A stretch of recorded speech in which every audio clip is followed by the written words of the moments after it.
Let me call the Subcommittee on National Parks, Forests, and Public Lands to order for a hearing today on H.R. 980.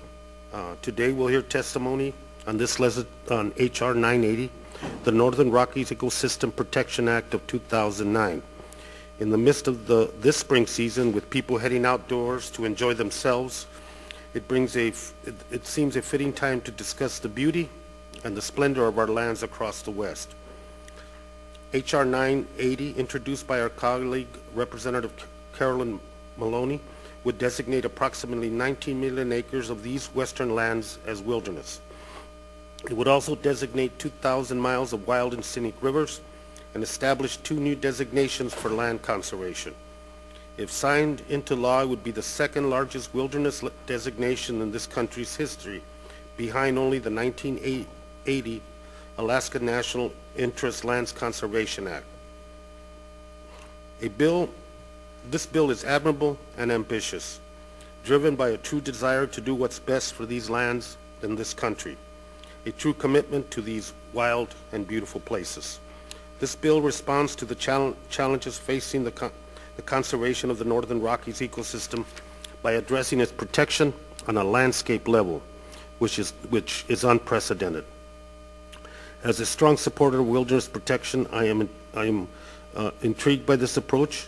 I also feel that this legislation, because of the size of its proposal and the complexity, presents some unique challenges and will obviously invoke some strong emotions on both sides of the issue. In today's hearing, we will explore both the benefits of this legislation as well as the concerns.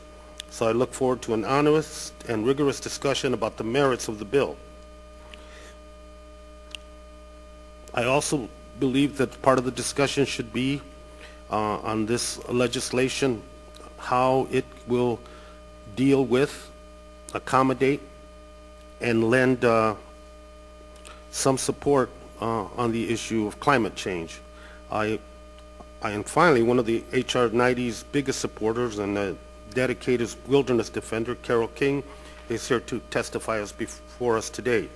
She has been a long time and tireless advocate for this legislation, and I am pleased that Ms. King and all of our witnesses are able to join us. I look forward to hearing from all of you. I would like to turn to the ranking member of the full committee, Mr. Hasting, for any comments you might have, sir. Thank you, Mr. Chairman, and thank you for the courtesy of having me here on your subcommittee. And I first want to thank the witnesses who are testifying today, particularly those witnesses on panel 3 from the areas that are most affected by this very far-reaching bill, and those who have traveled across the country to give us their views, and who I might add, in all likelihood, were not consulted about this legislation. Let me explain. This bill is unique. There is no pretense of it being a consensus bill that incorporates carefully considered Forest Service or BLM management plans, nor was it influenced by the moderating accommodations that occur when various interests, sportsmen, timber workers, state resource agencies, local businesses, private property owners, and those whose livelihood depends on public lands seek common ground. The collaborative public process is designed to ensure that competing demands are considered and weighed in a bill of this magnitude are simply dispensed with in this bill. 2,000 miles of wild and scenic rivers are designated in this bill, designated without even being studied for suitability. Entirely new categories of land restrictions, such as biological corridors, whatever that may be, would be enacted into law. These new concepts are not even proposed to be tested in a small experimental area.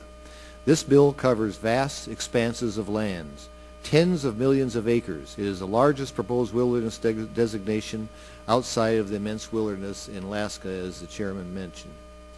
The premise underlying this bill is, apparently, that wilderness designation is the only way to protect outdoor environment. I don't share that view, Mr. Chairman. I do not believe we must lock away the public's lands from public access in order to conserve it. I have seen too many healthy private forests, too many healthy, actively managed federal and state lands to hold a wilderness-only view. I have seen many wilderness areas plagued by fires, insect damage, and many other wounds of neglect. Wilderness areas are, frankly, not all that they are portrayed to be. And finally, Mr. Chairman, I must say, I am troubled by legislation whose sponsors live far away from the communities and districts that they are targeting. Communities and districts that would be subjected to very real economic harm and lost jobs if this bill were to become law. Mr. Chairman, not a single one of these bills' 72 sponsors represents a district that would be affected.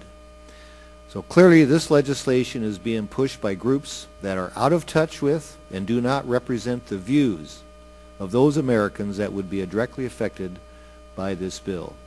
So with that, Mr. Chairman, I thank you for your courtesy, and I look forward to the testimony of the witnesses. And if I could, Mr. Chairman, I have a letter here from the governor of Idaho, a former colleague of ours, Butch Otter, and I'd like to ask unanimous consent that his remarks in opposition to H.R. 980 be included in the record. Without exception. Do you have any comments, Tom?